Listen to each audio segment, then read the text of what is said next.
नमस्कार, जय Hind. SRJ classes के इस यूट्यूब चैनल में मैं प्रवीण शर्मा आप सभी का बहुत बहुत स्वागत करता हूँ। भारत के इतिहास के अंतर्गत आधुनिक भारत का इतिहास हम पढ़ रहे थे और आधुनिक भारत के इतिहास में हमने अंग्रेजों के बंगाल विजय को पढ़ना जारी रखा था पिछली क्लास में।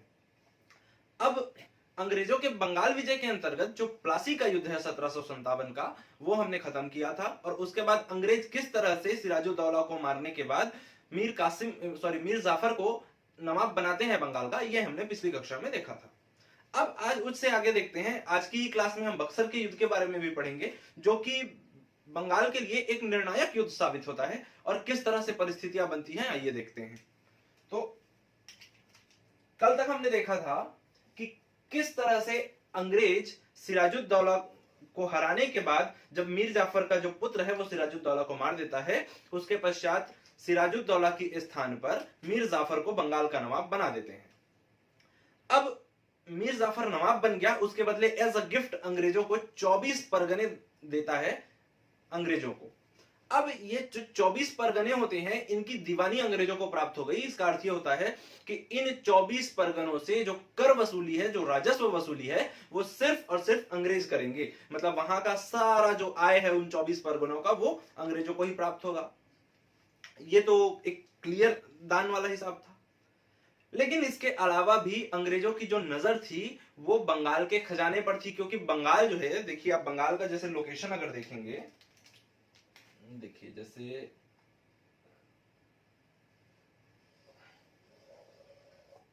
ये हमारा भारत का निचला हिस्सा और इसमें बंगाल कहने का अर्थ है ये वाला एरिया। ये है हमारा क्या, बंगाल। बंगाल तो ये बंगाल का हिस्सा, अगर आप थोड़ा सा ज्योग्राफी देखेंगे इसका, तो इधर से आ रही है गंगा नदी, इधर से आ रही है ब्रह्मपुत्र नदी। देखिए गंगा नदी और ब्रह्मपुत्र नदी, तो गंगा और ब्रह्मपुत्र के दोआब पर स्थित तथा इधर से जो बंगाल की खाड़ी से जो मानसून आती है, वहां से वर्षा प्राप्त कर एक पुष्पित और पल्लवित राज्य था बंगाल। संपूर्ण भारत में उस समय बंगाल जैसी समृद्धि कहीं नहीं थी और ऐसी स्थिति में अंग्रेजों की जब इस पर नजर पड़ती है तो अंग्रेज बहुत ज्यादा लड़ाई हो जाते हैं इस जगह को अपना बनाने के लिए। और जैसे ही यहां पर वो मीर जाफर को बैठाते हैं, उसके बाद एक एक करके उनकी जो मांग है वो दिन ब दिन बढ़ते जाती है। एक स्थिति ऐसी आती है जब बंगाल का खजाना पूरी तरीके से खाली हो जाता है। अंग्रेजों के शोषण स्तर का पता आप इसी बात से लगा सकते हैं कि दो बड़ी बड़ी नदियों के दोआब पर स्थित और बंगाल की खाड़ी की मानसून को सीधे प्राप्त करने वाला राज्य भी 1770 में अकाल का सामना करता है। तो किस हद तक शोषण हुआ है यहां का, यह आप अनुमान लगा सकते हैं यहीं से। अब बात करते हैं घटनाओं की। तो यहां पर नजर आ गई अंग्रेजों की कि भाई ये जगह पर हमारा अधिकार होना चाहिए, पूर्ण रूप से ये हमको मिलना चाहिए, यहाँ का जो राजस्व है वो। अब धीरे धीरे मीर जाफर को अंग्रेज परेशान करने लगे और मीर जाफर एक टाइम के बाद इतना ज्यादा फ्रस्ट्रेट हो जाता है कि वो जाके डचों से दोस्ती कर लेता है और अंग्रेजों के द्वारा जो मांग की जा रही थी उन मांगों को बिल्कुल वो इग्नोर करते जाता है। ठीक है, इतनी सारी चीजें समझ में आ रही हैं। अब इसी का परिणाम होता है कि अंग्रेज कंटिन्यू 3 युद्ध लड़ते हैं। जैसे हम देखें तो 1757 में प्लासी से इनको बंगाल मिल गया। 1759 में लड़ते हैं ये बेदरा से डचों को भगा दिए। 1760 में लड़ा इन्होंने वॉन्डीवॉश और इस तरह से फ्रांसीसियों को भगा दिया इन्होंने। तो हम कह सकते हैं कि 1757 से लेकर 60 का जो समय था वो अंग्रेजों के लिए बहुत अच्छा समय था। अंग्रेजों ने बहुत अच्छी तरीके से काम किया, जिससे सीधे सीधे 3 बड़ी शक्तियों को भारत से बाहर कर दिया इन्होंने। बंगाल को तो जीत ही लिया प्लासी के युद्ध से। हालांकि वहां पर शासन नहीं किया, लेकिन एक कठपुतली शासक वहां पर बैठा दिया जो अंग्रेजों के इशारे पर ही कार्य करता था। उसके बाद 1759 में बेदरा का युद्ध और 1760 में वॉन्डीवॉश का युद्ध, यहां से डच लोगों को बाहर कर दिया और यहां से फ्रांसीसियों को बाहर कर दिया। इस तरह से 1757 से 60 तक अंग्रेजों ने 3 बड़ी शक्तियों पर अपनी विजय हासिल कर ली। अब आर्थिक दृष्टिकोण से भी और सैन्य दृष्टिकोण से भी जो अंग्रेज थे वो काफी सक्षम हो गए थे। यहां तक की सारी घटनाएं हुई। अब एक समय ऐसा आता है जब मीर जाफर अंग्रेजों की मांगों को बिल्कुल मानने से इनकार कर देता है। तो अब अंग्रेजों ने तो स्वयं उसे बैठाया था और उसके बाद वो उनकी मांगों से इनकार कर रहा है, तो अंग्रेज अब क्या करते हैं, मीर जाफर को तुरंत गद्दी से हटाते हैं और उसकी जगह पर एक नया इंसान जो आता है उसको बैठाते हैं। उसका नाम होता है मीर कासिम। मीर कासिम, मीर कासिम को बैठाते हैं अंग्रेज मीर जाफर की जगह पर। ठीक, अब क्या होगा, आगे की घटना हम देखते हैं। तो मीर कासिम बनता है अंग्रेजों की मर्जी से। अब अंग्रेजों की मर्जी से बना है ये, तो अंग्रेजों को बनते ही पहले कुछ गिफ्ट देगा।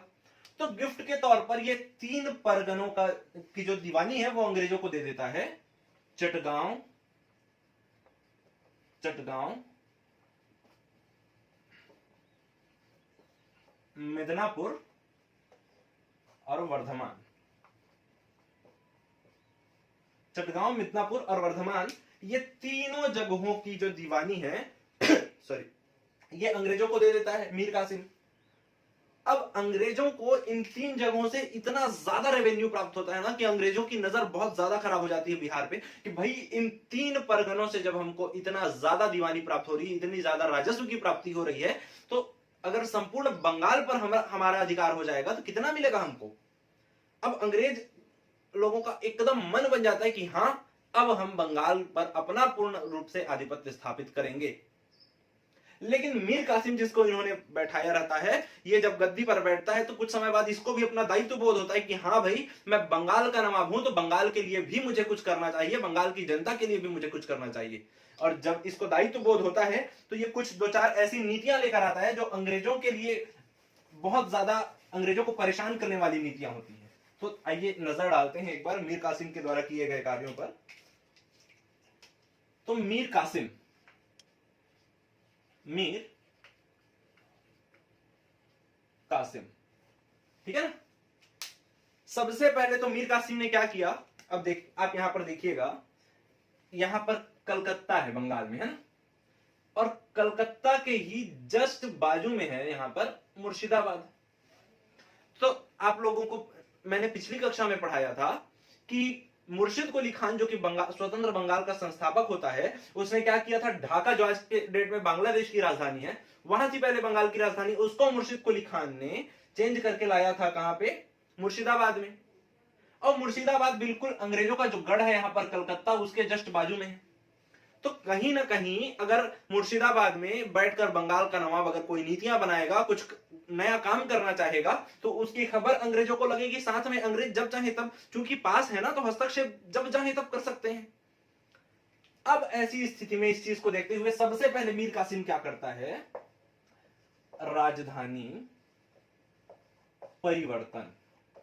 राजधानी परिवर्तन दैट मीन्स कैपिटल ट्रांसफर करता है। ये कहां से कहां करता है, तो मुर्शिदाबाद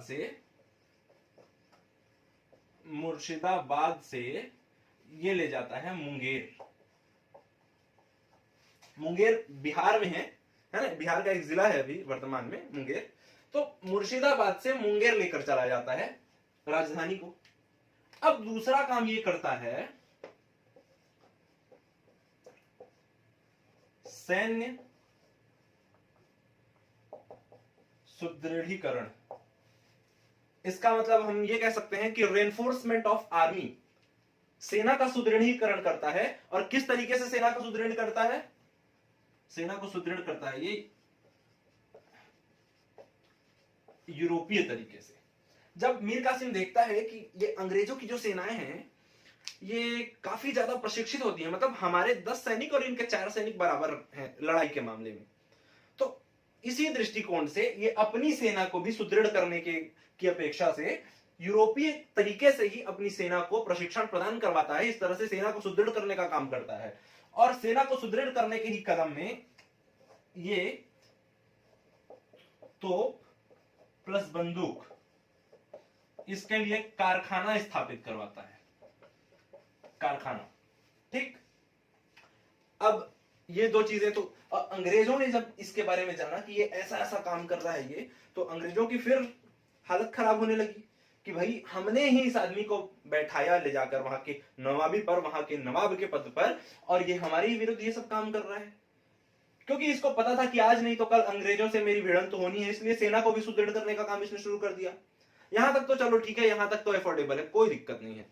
लेकिन अगला इसका जो काम है ना, वो जैसे ही करता है अंग्रेजों की बहुत ज्यादा हालत खराब हो जाती। तो अगला ये काम क्या करता है,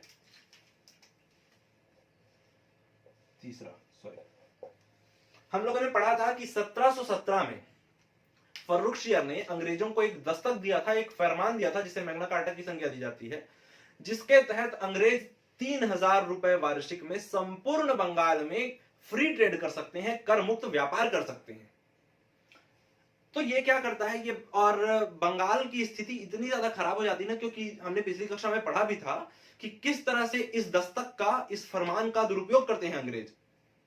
क्योंकि ये दस्तक या फरमान सिर्फ और सिर्फ कंपनी के लिए दिया गया था कि कंपनी व्यापार करेगी, वहां पर इनको कर से छूट प्राप्त होगी। लेकिन अंग्रेज जो पर्सनल्स थे, जो लोग व्यक्तिगत रूप से अपना व्यापार करते थे, वो भी इसी दस्तक का उपयोग करने लगे। उसके साथ साथ भारतीयों को भी 50% टैक्स पर ये दे देते थे कि भाई तुम राज्य को पूरा टैक्स मत दो, हमको 50% दो और इस दस्तक का उपयोग करो, फ्री ट्रेड करो। तो इस तरह से बंगाल का खजाना खाली करने में इस चीज का बहुत बड़ा योगदान था। तो अब इसने क्या किया, अब देखिए, दस्तक को बंद करना मीर कासिम के हाथ में तो था नहीं, क्योंकि दस्तक जारी हुआ था दिल्ली से। तो दिल्ली का नवाब जब तक नहीं चाहेगा तब तक कि ये दस्तक को बंद नहीं किया जा सकता, और दिल्ली का नवाब तो पहले ही से साफ मना कर चुका था कि भाई तुम्हारा राज्य तुम जानो, मैं क्यों बंद करूं, है ना। तो अब ये दिमाग लगाता है, थोड़ा सा सोचता है कि क्या किया जा सकता है। तो ये सीधे सीधे फिर जो दस्तक होता है उसको हटाने के उद्देश्य से संपूर्ण बंगाल में संपूर्ण प्रकार के जो व्यापार हैं वो फ्री कर देता है। मतलब चाहे आप भारतीय व्यापारी हो, चाहे आप अंग्रेज व्यापारी हो, चाहे आप कंपनी के व्यापारी हो, अब आपको व्यापार करने के एवज में किसी प्रकार के टैक्स देने की आवश्यकता बिल्कुल नहीं है। अब ये जैसे ही ये फरमान जारी करता है मीर कासिम, अंग्रेजों की हालत खराब हो जाती, क्योंकि अंग्रेज अवैध रूप से इस दस्तक का उपयोग करके बहुत ज्यादा कमा रहे थे उस टाइम में। अब अंग्रेजों की हालत इतनी खराब हो गई, अंग्रेज जो हैं वो सीधे सीधे प्रतिद्वंदिता दिखाने लगे मीर कासिम से। मीर कासिम के अगेंस्ट हो गए अंग्रेज जैसे ही उसने ये जारी किया। अब इसके बाद की घटनाएं कुछ इस तरह से होती हैं कि अब इस दस्तक को तो बंद कर दिया मीर कासिम ने, लेकिन अब कहीं ना कहीं रेवेन्यू की जरूरत तो मीर कासिम को भी थी, है ना। तो अब रेवेन्यू पाने के लिए मीर कासिम क्या करता है, तो रेवेन्यू पाने के लिए चौथा नंबर का पॉइंट आप डाल के लिखेंगे इसको। रेवेन्यू पाने के लिए मीर कासिम जो है ये एक प्रकार का नया कर इंट्रोड्यूस करता है, खिजरी जमा। खिजरी जमा एक नया कर इंट्रोड्यूस करता है। मतलब दिमाग देखिए बंदे का, ये क्या करता है कि जो पहले से चल रहा है वो कर, जिसका दुरुपयोग अंग्रेज कर रहे हैं, उस फरमान को सीधे सीधे कह देता है कि अब सारा व्यापार बंगाल में फ्री। तो सारों का व्यापार फ्री हो गया। अब उसके बाद एक नया कर इंट्रोड्यूस करता है, खिजरी जमा, और कहता है कि अब जितने भी बंगाल में रहने वाले लोग हैं उनको यह कर देना पड़ेगा। अर्थात अंग्रेजों से भी इनडायरेक्टली, इसने डायरेक्ट नहीं बोला कि इस फरमान का उपयोग मत करो, अंग्रेजों को कहा कि इस फरमान का उपयोग आप करो, लेकिन सबको फ्री कर दिया तो उस फरमान का कोई उपयोग रह ही नहीं गया। अब क्या किया इसने, एक नया कर इंट्रोड्यूस किया और इस कर के माध्यम से अंग्रेजों से भी कर लेने लगा। अब अंग्रेज बहुत ज्यादा खुन्नस में आ गए। देखिए अब आगे की स्थिति किस तरह से होती है। अब यहां पर स्थिति बहुत ज्यादा खराब हो चुकी है, क्योंकि मीर कासिम को अपना दायित्व बोध हो चुका है, और दायित्व बोध होने के कारण ये राज्य की जनता के लिए अच्छा काम करना चाह रहा है। अब इसी क्रम में अंग्रेज जो हैं ये इसके हो जाते हैं अगेंस्ट। अंग्रेज अब इसके अगेंस्ट हो गए तो अब सीधे सीधे इनका युद्ध शुरू होता है। और इसी क्रम में सन 1763 के आते आते इनके बीच में युद्ध की स्थिति बन जाती है। और इस तरह से 1663 में अंग्रेजों से मीर कासिम दो युद्ध लड़ता है, एक कटवा का युद्ध और एक गिरिया का युद्ध। कटवा का युद्ध और गिरिया का युद्ध। और उसके बाद 1764 में एक युद्ध लड़ता है, उदयनाला का युद्ध। कटवा का युद्ध, गिरिया का युद्ध और उदयनाला का युद्ध, ये दोनों 1763 में होते हैं और ये 1764 में होता है।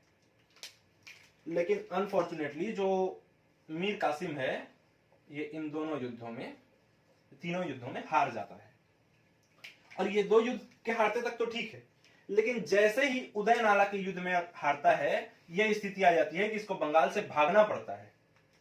ठीक, अब यहां पर का थोड़ा सिनेरियो हम देखेंगे तो यहां पर स्थित है हमारी क्या, दिल्ली, और दिल्ली और बंगाल के बीच में यहां पर है अवध। ठीक, देखते जाइएगा, समझिएगा, यहां पर थोड़ा सा दिमाग लगाइएगा। तो उदय नाला का युद्ध में जब मीर कासिम हार जाता है तो ये बंगाल से भागकर सीधे सीधे अवध के नवाब के पास जाकर शरण लेता है। अब इस समय अवध का नवाब कौन है, तो अवध का नवाब था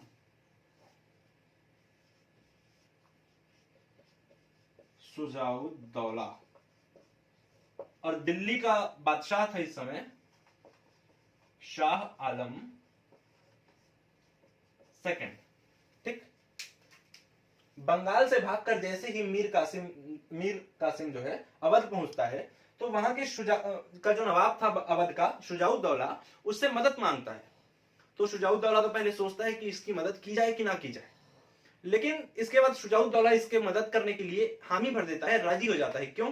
क्योंकि शुजाउद्दौला का राज्य देखिए बंगाल के जस्ट बाजू में है, तो अल्टीमेटली अगर आज ये इसकी मदद नहीं करता है तो कल के डेट में अंग्रेज इसके ऊपर भी चढ़ेंगे, और अंग्रेजों का यहां पर आक्रमण होगा तो अल्टीमेटली इसके शासन में भी जो है वो इंटरफेयर करेंगे वो, और हो सकता है कि इसे सीधे सीधे गद्दी से उतार फेंके। और सेम यही डर जो है वो दिल्ली के बादशाह को भी अब सताने लगा कि जब बंगाल जैसे बड़े और समृद्ध राज्य को अंग्रेजों ने हरा दिया तो फिर, चूंकि दिल्ली भी उस समय तक कमजोर हो चुकी थी ना, तो इसको भी डर सताने लगा कि हाँ अब मुझे भी अंग्रेज हो सकता है हरा दे। तो यहीं से अब बक्सर के युद्ध की पृष्ठभूमि तैयार होती है। देखिएगा किस तरह से घटनाएं होती हैं, हम देखते हैं। ठीक है,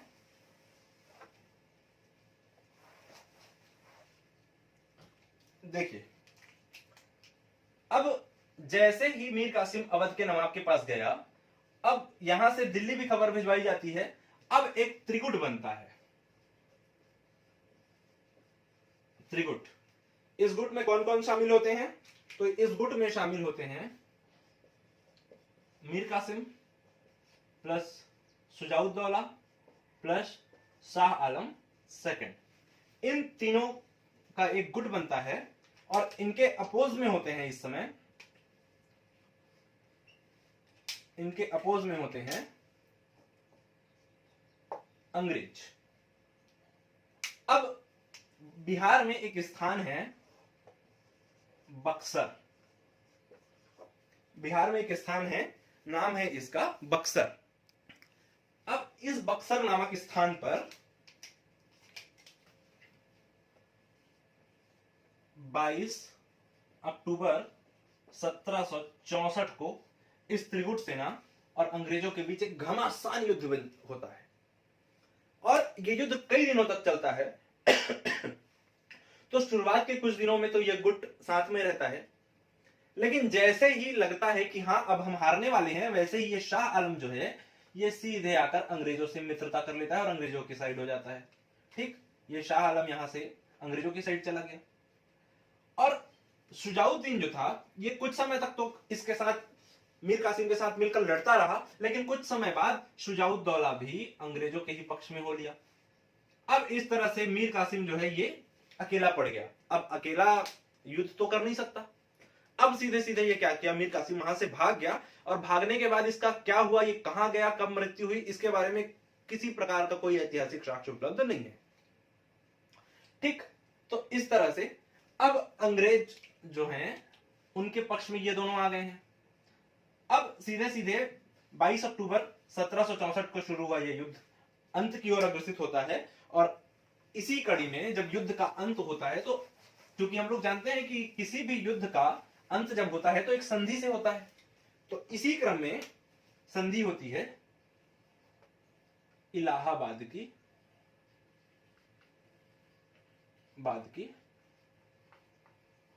संधि, इलाहाबाद की संधि। अब देखिए, एक साइड तो अंग्रेज है, लेकिन अंग्रेजों के अपोजिट में तो दो लोग हैं, तो इसलिए संधि दो होगी, दो संधियां होंगी यहां पर। इलाहाबाद की प्रथम संधि, इलाहाबाद की सेकंड संधि। प्रथम संधि होती है 12 अक्टूबर 1764 को, और वहीं द्वितीय संधि जो है, सेकंड जो ट्रीटी है, वो होती है 16 अगस्त 1764 को। जो फर्स्ट ट्रीटी है ये होती है शाह आलम सेकंड के साथ, और सेकंड ट्रीटी होती है, ये होती है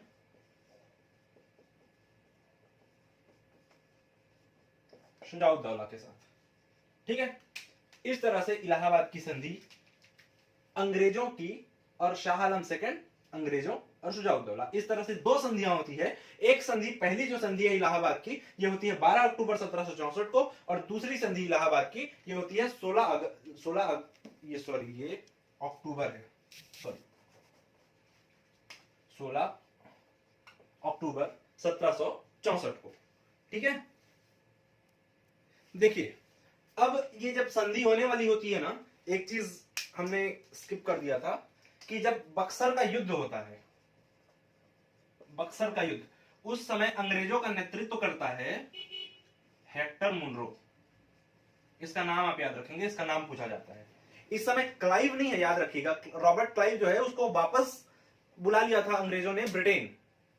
लेकिन जब ये युद्ध अंग्रेज जीत जाते हैं, उसके बाद जब संधि की बात आती है, तो चूंकि एक बहुत सुलझा हुआ एक जो अंग्रेजों का प्रशासनिक अधिकारी होता है रॉबर्ट क्लाइव, इसलिए ब्रिटेन से केवल इस संधि के लिए रॉबर्ट क्लाइव को वापस भेजा जाता है। और इस संधि में याद रखिएगा, ये संधि जो है ये हेक्टर मुनरो नहीं करता है, ये संधि करता है रॉबर्ट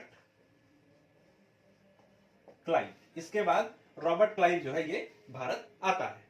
ठीक है, अब जो पहली संधि होती है, पहली संधि ये शाह आलम प्लस क्लाइव के बीच में होती है। तो पहली संधि से अंग्रेजों ने देखिए कितना दिमाग लगाया इन्होंने, बंगाल, बिहार प्लस उड़ीसा, ये तीनों जगह की दीवानी प्राप्त कर ली। अर्थात ये बंगाल, बिहार और उड़ीसा से जितनी भी दीवानी दिल्ली को जाती थी, जितना भी राजस्व दिल्ली को जाता था, उन सारे राजस्व पर अब अंग्रेजों का अधिकार हो गया। इसके अलावा इन्होंने ये 3 क्षेत्र लिए, लेकिन इसके बदले में जो अवध के क्षेत्राधिकार में आता था, कड़ा और इलाहाबाद, ये जो है ये शुजाउद्दौला से लेकर शाह आलम सेकंड को दे दिया इन्होंने। और इस तरह से अंग्रेजों ने देखिए कितनी कूटनीतिक तरीके से काम किया। यहां पर युद्ध तो जीता, उसके साथ साथ ये दीवानी भी प्राप्त कर ली। लेकिन देखिए एक चीज आप लोगों के मन में और प्रश्न आ रहा होगा कि भाई अंग्रेज तो जीत चुके हैं, तो अब उसको दीवानी के लिए इस संधि की क्या आवश्यकता है, अब तो स्वतः ही पूरा क्षेत्र उनका हो गया। तो देखिए ये क्षेत्र अल्टीमेटली किसके कंट्रोल में था, तो दिल्ली के कंट्रोल में था। तो अंग्रेज जो है इसको एक वैध तरीके से पाने के लिए इस डॉक्यूमेंट पर, जो इस संधि का डॉक्यूमेंट होता है, उसमें बंगाल, बिहार और उड़ीसा को एक प्रॉपर डॉक्यूमेंटेशन करके साइन लेते हैं शाह आलम सेकंड का, ताकि भविष्य में किसी प्रकार का विद्रोह ना हो सके। ठीक है, और इसके अलावा 26 लाख रुपए पर एनम इसको देना स्वीकार करते हैं एज अ पेंशन। ठीक है, पेंशन के रूप में शाह आलम सेकंड को हर साल 26 लाख रुपए ये अंग्रेज जो है इन तीनों जगहों की दीवानी के बदले दिया करते थे। ठीक, अब शुजाउद्दौला के साथ जो संधि होती है, सेकंड जो संधि होती है, वो शुजाउद्दौला के साथ होती है, शुजाउद्दौला प्लस क्लाइव के बीच होती है। तो इससे शुजाउद्दौला से सीधे सीधे कड़ा, पहला पॉइंट तो ये लिखेंगे, कड़ा प्लस इलाहाबाद जो है ये अंग्रेजों ने लिया और शाह आलम सेकंड को दे दिया। इसके साथ साथ शुजाउद्दौला को कहा कि भाई देखो युद्ध जो है वो हमारे और मीर कासिम के बीच में हो रहा था, अब उसमें बीच में तुम आए और तुम्हारे कारण शाह आलम आया, तो इसलिए चूंकि तुम दूसरे के युद्ध के बीच में आकर हमसे लड़े हो, इसलिए युद्ध का जो हर्जाना है वो भी तुम दोगे। और इस तरह से 50 लाख रुपए युद्ध के हर्जाना के रूप में क्लाइव ने वसूला शुजाउद्दौला से। ठीक, और इस तरह से बंगाल पर अंग्रेजों का संपूर्ण रूप से प्रभुत्व जो है स्थापित होता है।